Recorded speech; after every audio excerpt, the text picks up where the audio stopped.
Donc rebonjour. Euh, donc encore une fois, merci de votre présence aujourd'hui pour ce webinaire. On va voir ensemble quels sont les différents axes, quelles sont les différentes questions qu'il faut prendre en compte pour réussir sa migration vers Sapana.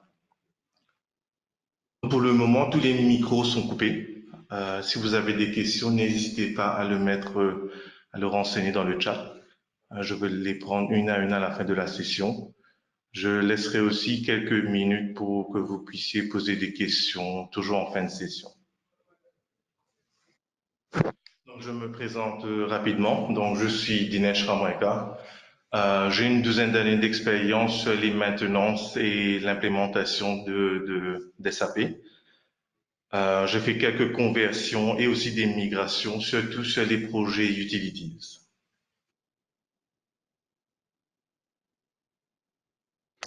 Nous allons voir ensemble le sommaire les différents topics qu'on va voir aujourd'hui.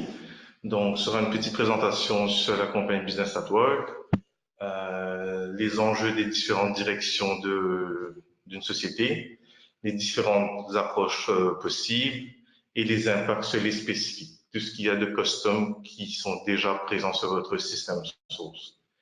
Et on va terminer avec les points d'attention. Et à la fin, on aura une session de questions-réponses.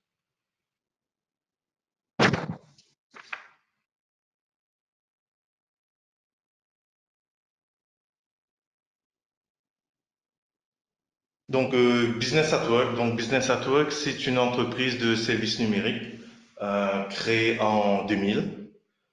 Nous avons une croissance de 15% en 2018 avec un chiffre d'affaires de plus de 25 millions d'euros.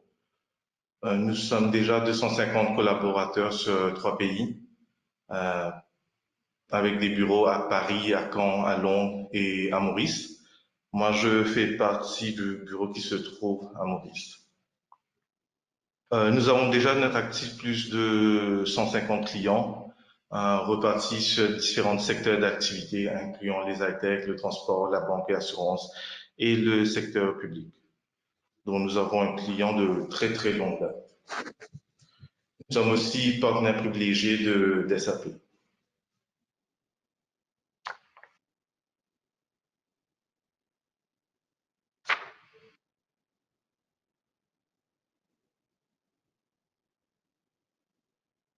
Nous allons passer maintenant sur les enjeux de chaque direction, enfin pas de chaque direction, mais des trois directions principales qu'on a dans une société, particulièrement sur la partie finance, achat, production, logistique. Donc, les attentes de ces directions financières sont vraiment centrées sur la clôture financière. Toutes les directions financières doivent avoir des données de qualité et qui est disponible en temps réel. Il faut qu'on puisse maîtriser les données et améliorer la disponibilité de chaque donnée et pouvoir faire des analyses prédictives. Concernant la direction achat, c'est toujours la même attente qu'on a, c'est vraiment d'avoir la qualité des données et des données fiables pour pouvoir faire des prévisions. Les achats ont aussi besoin de pouvoir piloter de bout en bout tout le flux depuis le début jusqu'à la fin. Concernant la direction production et logistique, donc les attentes sont vraiment centrées sur la partie d'avoir un process intégré, un processus vraiment intégré sur la production, afin de pouvoir contrôler et planifier les matériaux pour la ligne de production. Et comment est-ce que SAP HANA répond à ces besoins? Donc, avec S4HANA, SAP a simplifié ces processus et la structure de la base de données en supprimant plusieurs tables et regroupé dans des nouvelles tables et des nouvelles objets dont les CDS qui sont les Core Data Services. Par exemple, on va prendre sur la partie finance, ça va intégrer la solution du journal universel en stockant les entrées dans une seule table qui est la table AC2K, ce qui permet d'accéder rapidement aux données. Aussi, à travers l'utilisation de Fiori, on peut mettre à disposition des métiers un espace centré vers le métier qui fournit des indicateurs, des KPI, qui permettent de guider le travail à réaliser. Exemple, les factures à valider. Concernant la direction des achats, la gestion des achats peuvent se faire via Ariba, donc le nouveau portail SAP qui est commun et centralisé à tous les fournisseurs, qui est aussi disponible sur la version Fiori. Et pour les sociétés qui émettent des factures à destination des entités publiques, vous pouvez maintenant utiliser les applications comme Chorus Pro, qui est accessible sur le SAP Cloud Platform. Concernant la direction production et logistique, donc avec S4, on a la possibilité de vérifier la disponibilité des composants lors du processus de validation de la commande du client.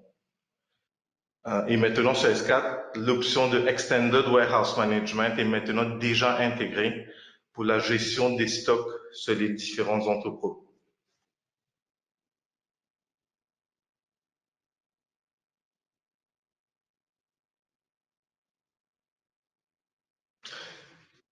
On va passer sur les approches possibles pour une migration sur S4.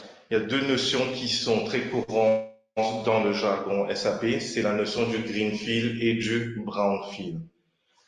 Donc, on va voir les différents axes d'un greenfield et d'un brownfield. Donc, un greenfield, c'est vraiment une implémentation comme scratch. La décision de partir sur un greenfield, c'est quand vous avez un gros historique de votre système source avec beaucoup de spécifiques. C'est un projet plus long, plus complexe, avec une longue phase de maîtrise d'ouvrage pour prendre en compte tous les besoins et le mapper sur tout ce qui est du nouveau sur le standard. On reprend le standard et on recommence à mapper tous vos spécifiques et regarder si le standard peut convenir à ses besoins, sinon il va falloir refaire tout le spécifique. Il faut prendre en compte aussi la conduite du changement, du fait que avec la nouvelle technologie, avec Fiori, il va falloir rééduquer vos utilisateurs finaux. Pour terminer, quand on part sur un greenfield, il va falloir aussi prévoir la migration de vos données ainsi que le nettoyage de vos données.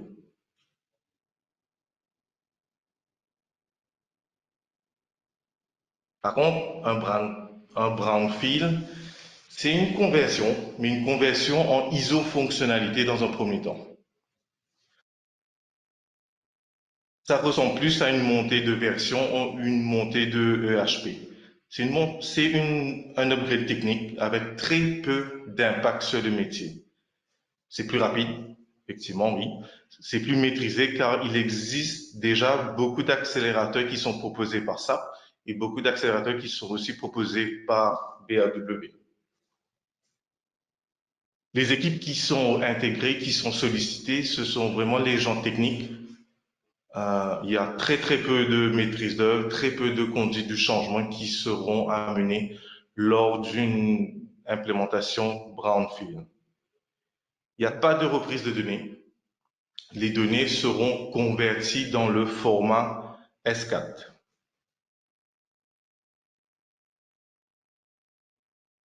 Donc depuis Q3 2019, SAP a offert un programme qui permet de migrer n'importe quelle version de CC6 directement vers la version S4 HANA 1809. Donc il n'y a pas de prérequis avant de pouvoir migrer sur S4 HANA.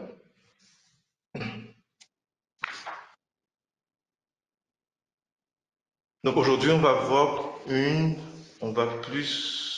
rentrer dans les détails sur la partie d'une implémentation brownfield par rapport à une méthodologie que SAP vient de lancer en 2019. Donc c'est une méthodologie en deux phases qui consiste en deux grosses phases, une longue phase de préparation et une phase un peu plus courte qui est la réalisation. Donc la phase de préparation, C'est une phase qui vous permet de savoir si votre système est déjà prêt pour passer ce du S4. Une des prérequis, c'est vraiment si votre système est déjà en Unicode. Donc, cette étape vérifie si votre système source possède tous les prérequis nécessaires pour l'opération de conversion vers S4. SAP propose déjà plusieurs outils pour vérifier votre architecture, vos données, vos tranches de numéros, business partner, les matériaux et autres. L'outil qui est utilisé aussi, c'est la partie SAP Readiness Check, qu'on va rentrer dans plus de détails juste après. La phase de réalisation est faite par l'outil qui est le SUM, donc c'est le Software Update Management. C'est l'étape où tout s'effectue, incluant l'upgrade, la conversion des données, la migration vers la base de données. Et c'est une activité qui tourne environ entre 1 à 2 semaines, dépendant de la complexité de votre système source.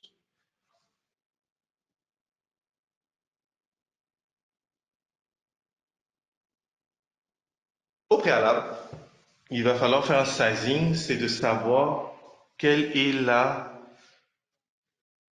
mémoire cible de votre système. Et SAP propose un rapport qui est mentionné dans le slide suivant.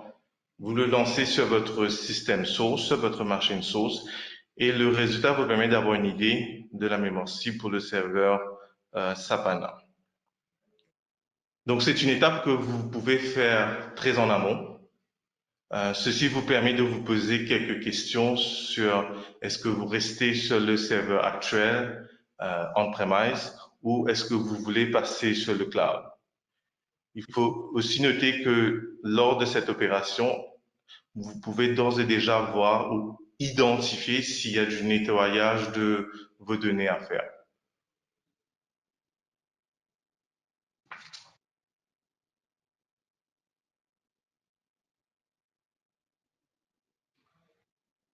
En gros, c'est le résultat qu'on a en lançant le rapport sur votre machine source.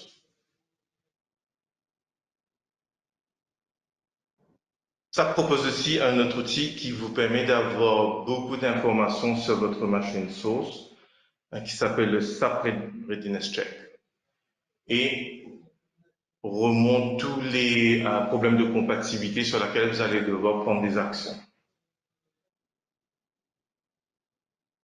Le premier, c'est l'impact que vous avez sur votre code spécifique. Peut remonter d'ores et déjà tous les problèmes d'incompatibilité et plusieurs recommandations que vous pouvez avoir. Ce qui permet de faire une analyse pour voir si ces programmes ou ces solutions spécifiques sont à migrer sur ANA.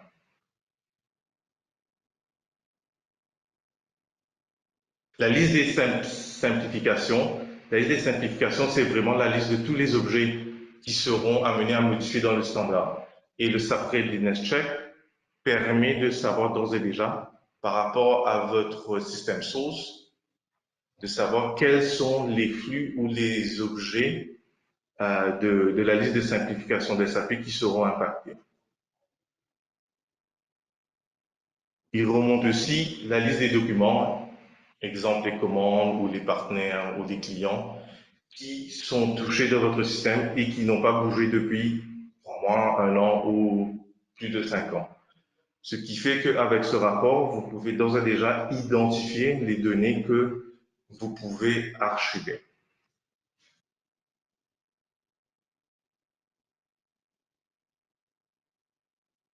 L'outil remonte aussi tous les actifs, tous les business functions qui seront compatibles sur ANA et ceux qui ne seront pas.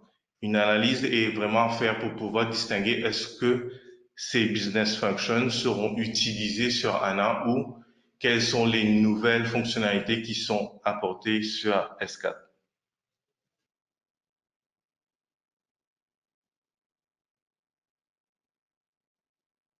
Vous avez aussi la possibilité de savoir, par rapport à l'utilisation de votre système source, quelles sont les applications Fiori que vous pouvez utiliser dans le futur. L'autre point important, c'est sur la partie des add-ons. Souvent, on implémente les add-ons il y a plusieurs années et quand on fait une migration, les add-ons ne fonctionnent plus et on le constate après la migration. Le SAP Readiness Check nous permet d'identifier en amont les add-ons qui seront compatibles et ceux qui ne sont pas. Ceux qui sont offerts par SAP, normalement, SAP offre une nouvelle version des add-ons. Par contre, ceux qui sont offerts par d'autres sociétés, il va falloir voir avec les autres sociétés pour voir c'est quoi les nouveaux add-ons qui seront compatibles sur du S4. Le SAP Readiness Check nous montre aussi en synthèse le sizing qui est à prévoir sur la version cible de Sapana. Mais par contre, nous nous recommandons d'utiliser le rapport qu'on a vu juste avant. En dernier, à titre d'information, SAP nous donne quelques informations additionnelles. Quelques informations additionnelles comme les démos ou les services qui sont proposés par SAP et aussi la communauté de SAP S/4HANA. C'est une communauté qui vous permet d'avoir accès au retour d'expérience des clients qui ont déjà migré sur S4, de voir quels sont les problèmes qu'ils ont rencontrés et les solutions qui sont proposées. Cet outil est présent sur la nouvelle version de Solution Manager, mais par contre, si vous n'avez pas le module Solution Manager, l'outil est aussi présent en ligne. Il faut juste implémenter quelques notes qui implémentera un extracteur, le faire tourner sur votre système et ensuite intégrer le fichier sur le site SAP. Vous aurez ensuite le rapport comme ça que vous pouvez utiliser pour vos analyses.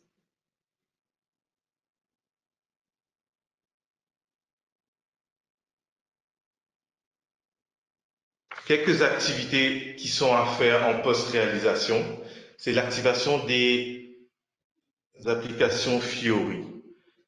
Le fait d'activer Fiori ne veut pas nécessairement dire d'utiliser toute la panoplie des applications.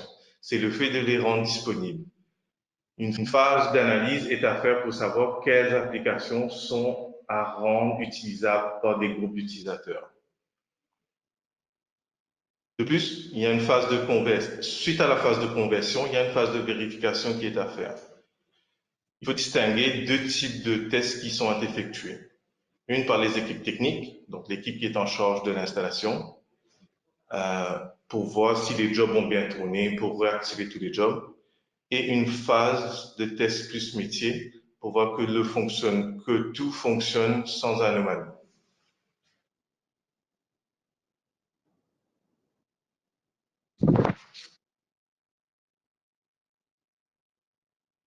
Nous allons voir ensemble quelques impacts sur les spécifiques.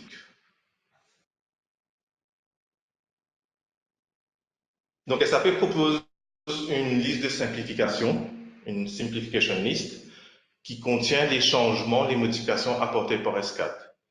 Par contre, cette liste de simplification contient environ 600 000 items et on ne va pas pouvoir les couvrir aujourd'hui. On va voir quelques-uns qui sont plus impactants sur nos spécifiques. Le premier, le plus impactant, c'est vraiment le numéro d'article qui passe de 18 à 40 caractères. Certaines fonctionnalités deviennent obsolètes, certains modules fonction BAPI transactions deviennent obsolètes. Une grande partie des transactions disponibles sur les mouvements de stock, toutes les transactions commençant par les MB, sont maintenant obsolètes et sont remplacées par des nouvelles transactions ou d'applications Fiori.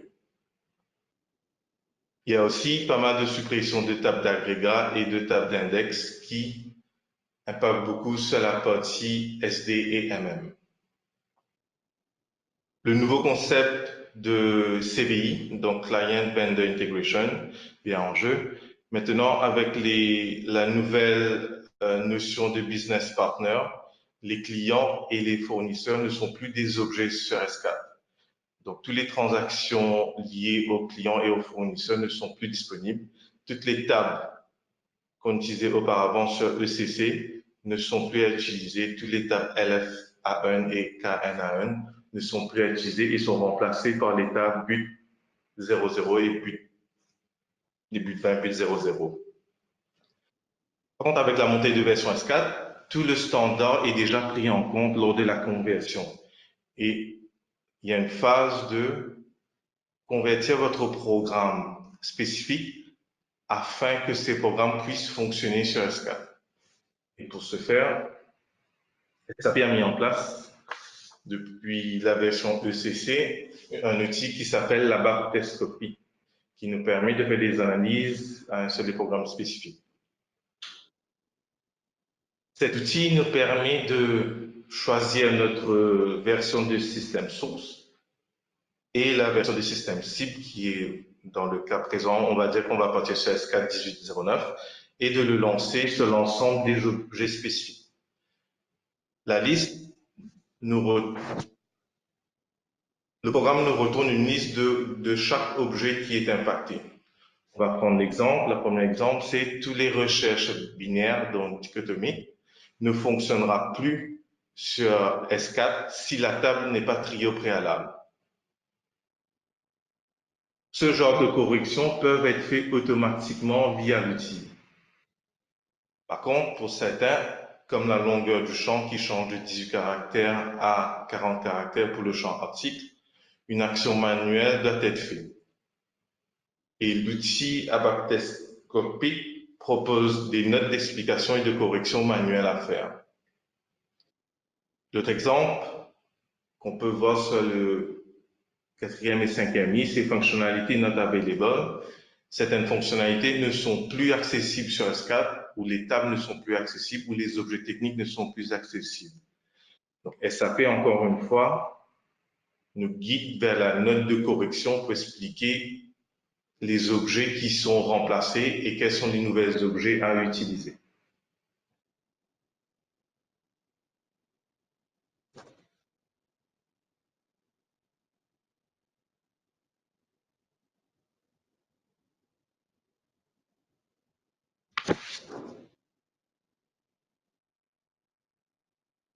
Je vais conclure avec quelques points d'attention.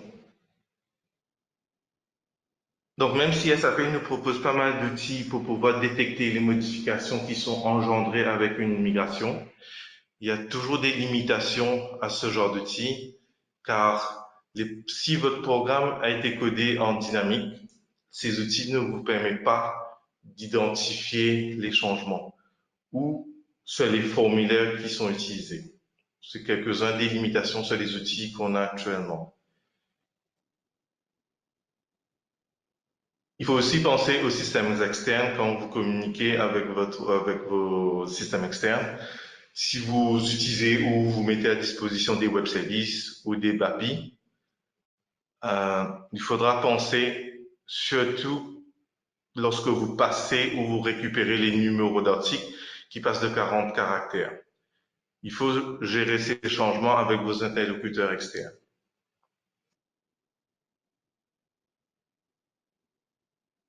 L'autre point d'attention, c'est vraiment de ne pas minimiser l'impact de S4. Il faut bien planifier les tests, même si c'est une conversion technique. Il faut toujours planifier et s'assurer que les fonctionnalités critiques fonctionnent toujours.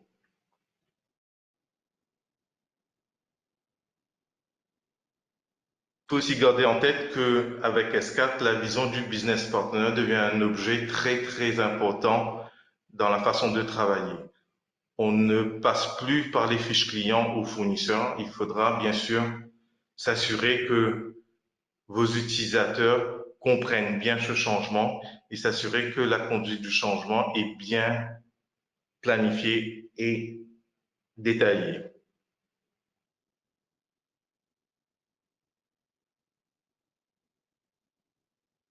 Donc la date de 2025. Donc SAP a annoncé pour le moment la fin de licence ECC6 à la fin de 2025. Pour le moment, ceci peut paraître assez lointain dans le futur, mais il faut garder en tête qu'avec le nombre élevé de clients qui n'ont pas encore migré sur S4 et le nombre de ressources expérimentées de S4 sur le marché, il ne faut pas attendre la dernière minute pour commencer à réfléchir à votre migration. Sinon, vous risquez de vous trouver avec des solutions qui ne correspondent pas à votre besoin.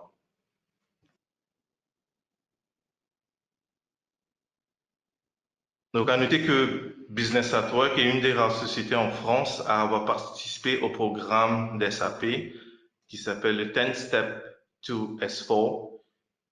C'est la conversion d'un système ECC en 10 étapes majeures, on va dire. Lors de ce programme, SAP a élaboré, nous a montré tous les accélérateurs mis à la disposition, que ce soit dans la phase de préparation et la phase de réalisation, pour mettre à disposition, pour pouvoir migrer rapidement. Donc nous sommes là pour vous conseiller et vous accompagner sur votre transition S4.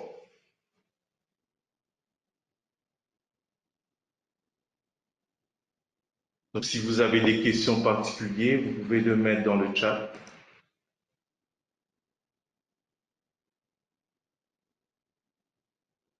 ou lever la main, comme ça je peux vous donner la parole.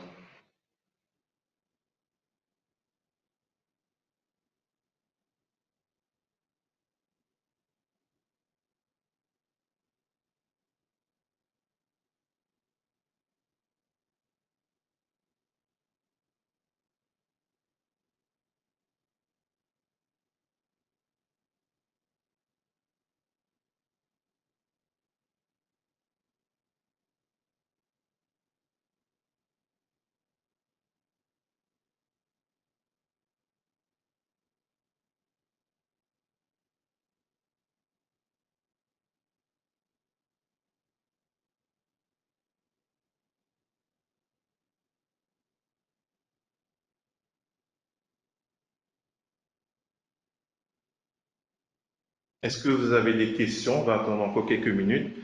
Sinon, voici notre contact, notre adresse email. Vous pouvez nous envoyer un mail pour toutes vos questions. Vous pouvez aussi nous contacter directement sur le numéro qui est affiché au bas à droite de la page. Notre équipe pourra reprendre contact avec vous